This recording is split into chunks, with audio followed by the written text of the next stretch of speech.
Hello बच्चों। तो कैसे हैं आप सभी? क्या कहा? बहुत बढ़िया। मैं भी बहुत अच्छा हूँ। Welcome to the channel Exam Nova 360, right. And मैं हूँ राहुल कुशवाहा, जो आपके लिए लाया है क्लास 9 फिजिक्स का नेक्स्ट लेक्चर मोमेंटम, राइट। इससे पहले हमने first law, Newton's first law of motion and balance unbalance force, ये सब डिस्कस कर लिया था ना।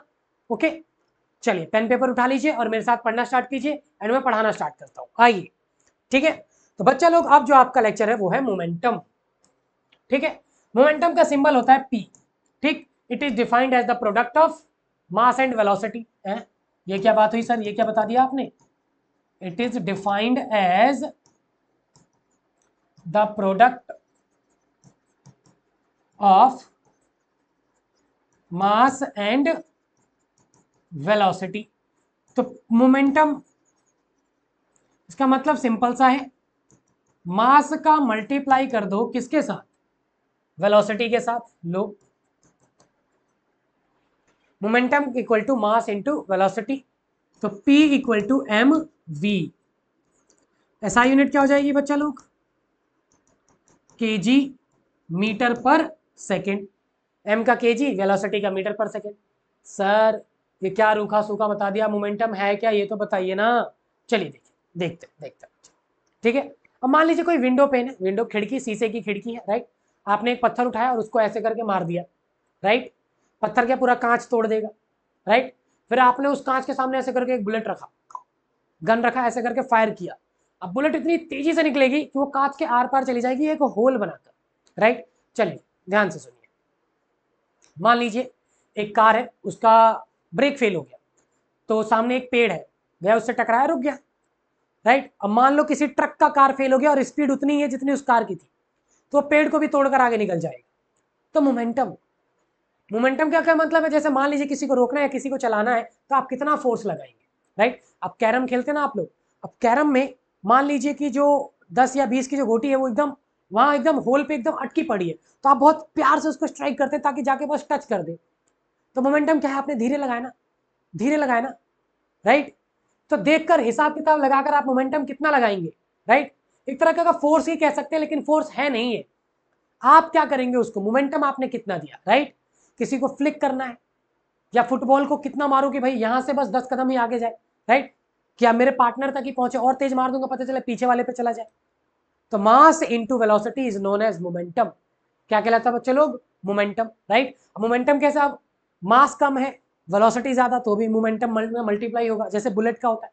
बुलेट इतनी ज्यादा तेजी से चलती है कि आर पार निकल जाए एकदम शरीर के। मोमेंटम ज्यादा है ना, मास भले ही कम है।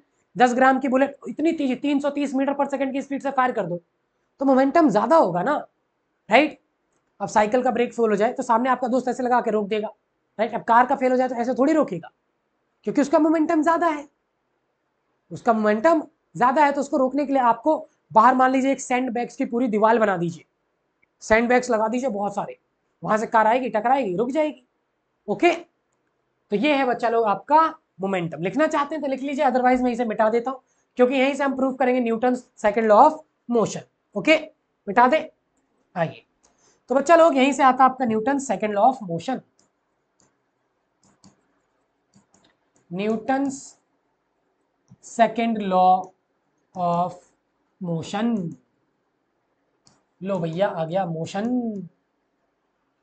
तो बेसिकली है क्या? ये क्या कहता है? कुछ नहीं कहता है, ठीक है। ये कहता है force is directly proportional to the rate of change in momentum, to the rate of change in momentum. और रेट का मतलब क्या होता है? नीचे टाइम आ जाएगा। सिंपल सी बात है, जो भी फोर्स अप्लाई होती है किसी किसी भी बॉडी पे, तो उसके मोमेंटम में कितना चेंज आ गया उसी को क्या कहते हैं? फोर्स। चल चल चलो देखते हैं, देखते हैं, ठीक है। क्या देखते हैं? अभी देखते हैं, इसको सबको देख लेंगे, डोंट वरी। मान लीजिए यहाँ पर ये एक फुटबॉल है, राइट। फिर यहाँ एक फुटबॉल है, सेम सेम बना लेते हैं। इसका मास है m, तो इसका मास भी, मास थोड़ी चेंज होता है, बाद में होगा, ठीक है, देखेंगे जब होगा। तो आपने इस पे फोर्स लगा दी F, तो ये पहले किसी u वेलोसिटी से चल रहा था, इनिशियल वेलोसिटी से। फोर्स लगी मान लेते हैं 0.1 सेकंड के लिए, तो कुछ तो टाइम लगा होगा। कुछ फ्रैक्शन ऑफ सेकंड्स के लिए फोर्स लगी, तो इसकी वेलोसिटी में कुछ तो चेंज आएगा ही, या तो घटेगी या तो बढ़ेगी, राइट। तो आपने फोर्स लगाया कुछ फ्रैक्शन ऑफ सेकंड के लिए, तो इस मास का जो वेलोसिटी था u वो बढ़कर v हो गया, घटकर या बढ़कर, ठीक है। तो जरा इनिशियल मोमेंटम निकालते हैं। क्या निकालते हैं बच्चा लोग? Initial momentum, mass into velocity, final momentum mass into velocity. Change कैसे निकालते हैं? चेंज होता है बच्चा लोग फाइनल माइनस इनिशियल, बोले तो M V minus M U divide, M common ले लीजिए तो v minus U, M common ले लीजिए तो v माइनस यू, तो चेंज निकल गया ना, मोमेंटम में चेंज निकल गया ना। अरे बोलो भाई, निकल गया ना, ठीक है। यहां पर पुट कर दीजिए, तो force directly proportional to change in momentum m v minus U upon t। अब प्रोपोर्शनलिटी हटा सॉरी, प्रोपोर्शनलिटी हटाने के लिए हमें चाहिए होगा कांस्टेंट, कांस्टेंट लेंगे k m v minus U upon t। तो आप देख रहे हैं हमने एक फॉर्मूला पढ़ा था v equal to U plus A T, तो ये हो जाएगा v minus U A T, तो t equal to v minus U upon A, v minus sorry हमें तो एक्सेलरेशन चाहिए ना, तो t यहाँ a यहाँ, ओके। तो a equal to v minus U upon T, तो ये एक्सेलरेशन का फॉर्मूला है। Change in velocity upon time इतना करने की जरूरत भी नहीं थी, तो k equal to M A, and k की वैल्यू 1 होती है, तो f equal to M A, f equal to M A. So this is the proof, Newton second law of motion, F equal to mass into acceleration. ऐसा unit क्या होगी इसकी? KG metre पर second square, KG metre पर second square, okay. Pause करके note कर लो आप लोग। तो ये है बच्चा लोग आपका Newton second law of motion, okay. ये सब थोड़ी सा भुला जाइएगा, तो पहले भी पढ़ाए थे हम, ओके। आइए अब फटाफट कुछ न्यूमेरिकल्स कर लेते हैं, right. What force would be needed to produce an acceleration of 4 metre पर second square in a ball of mass 6 kg? तो सिंपल सी बात है बच्चा लोग, यहाँ क्या पूछ रहा है? फोर्स। क्या पूछ रहा है? फोर्स। एंड एक्सीलरेशन कितना गिवन है? 4 मीटर पर सेकेंड स्क्वायर। मास कितना गिवन है? 6 kg, ओके। तो force equal to mass into acceleration. Force का पता नहीं, मास है 6, एक्सीलरेशन है 4, तो 6 इंटू 4 24 kg मीटर पर सेकेंड स्क्वायर, और इसी को कही था न्यूटन। कहा कही था बच्चा लोग? न्यूटन। तो आप ऐसे भी लिख सकते हैं 24 न्यूटन। दो दो ही ऐसा यूनिट है, दो दो है, कोई दिक्कत नहीं। केजी मीटर पर सेकेंड स्क्वायर लिखो या न्यूटन, बात बराबर, ओके। चलिए आगे बढ़ते हैं। Calculate the force required to impart to a car a velocity 30 metre पर second in 10 second starting from rest. Mass given है कार का 1500 kg, ओके। रेस्ट से स्टार्ट किया है तो u इसका 0 है, और फाइनल वेलोसिटी 30, टाइम दे रखा है 10 सेकेंड, मास दे रखा है 1500 kg। तो आपको फोर्स कैलकुलेट करना है कि एक कार पर कितना फोर्स लगाएं कि उसकी वेलोसिटी 0 से 30 हो जाए 10 सेकेंड में। तो force equal to mass into acceleration. Force का पता नहीं, ये 1500 है, एक्सीलरेशन का पता नहीं, पता है। एक्सीलरेशन इक्वल टू होता है v minus U upon T. तो 1500, v कितना है आपका 30, ये है 0, और टाइम कितना है 10 सेकेंड्स, ओके। तो 1500 इंटू 30 डिवाइडेड बाई 10, 0 से 0 कट गया, 15 तियां 45, तो force equal to 45,000 newton, 45,000 newton, 4500 होगा आई थिंक, यस, 15 तियां 45, ओके ओके, 4500 आएगा बच्चा लोग न्यूटन।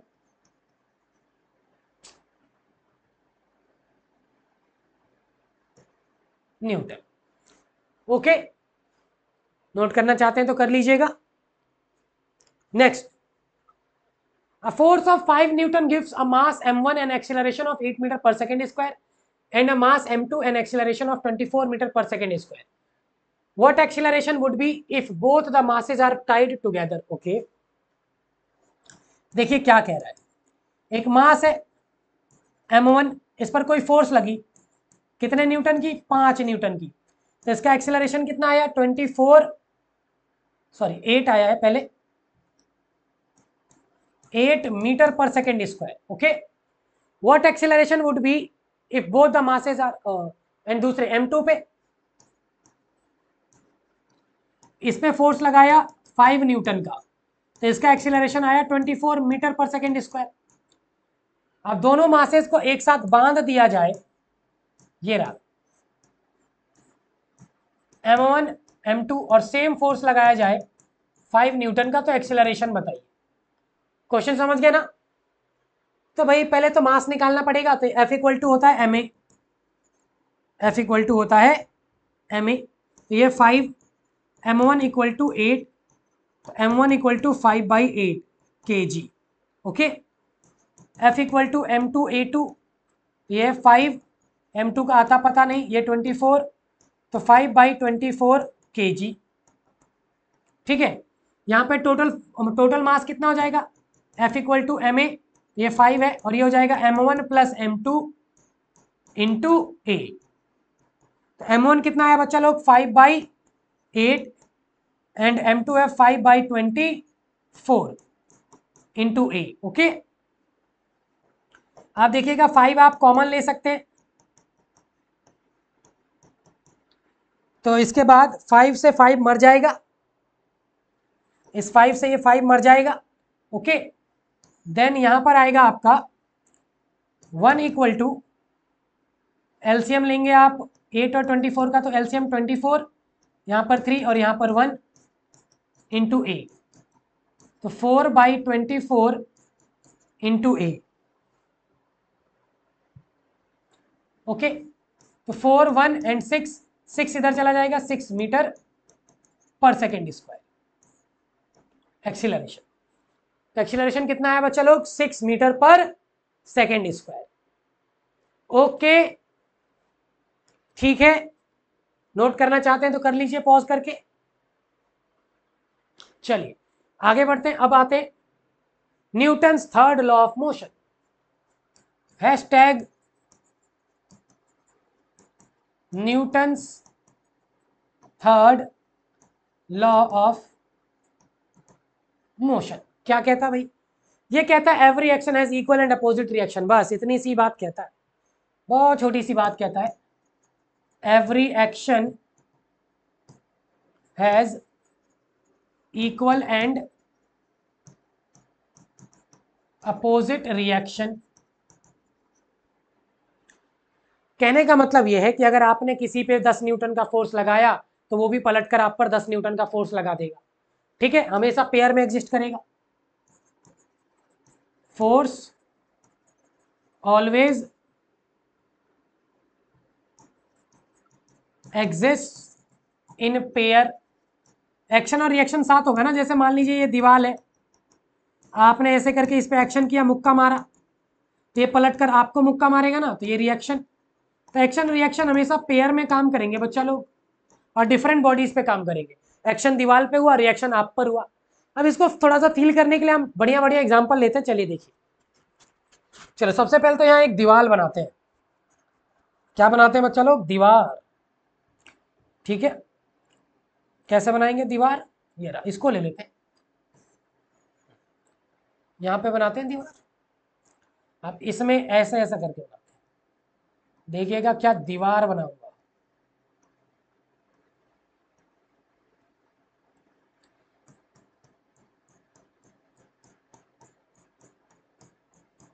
ठीक है, ये हो गया आपका दीवार। क्या मस्त दीवार बना है ना। अब गुड्डू को ले आते हैं। गुड्डू, बहुत दिनों से गुड्डू आए नहीं है, ये रहा। ठीक है, गुड्डू यहाँ पर पे, और रोलर स्केट लगा रखे गुड्डू ने, और ये दीवार को धक्का दे रहे। गुड्डू ने धक्का दिया तो एक्शन किस पे हुआ बच्चा लोग? दीवार पे, वॉल पे। वॉल पे एक्शन हुआ और गुड्डू चले गए पीछे रोलर स्केट, तो रिएक्शन किस पे हुआ? गुड्डू पे। तो यही तो है action, action reaction. Every action has equal and opposite reaction. Guddu ने दीवार पे फोर्स लगाया, ये दीवार तो आगे गई नहीं, गुड्डू पीछे चला गया, राइट। तो इसका मतलब क्या है कि दीवार ने भी पलट के फोर्स लगाई। अच्छा चलो, ये भी नहीं आया, क्या बात है, क्या बात है। चलो अगला एग्जांपल लेते हैं। अब एक बनाते हैं बलून। ये बलून ऐसे थोड़ी बनता बलून,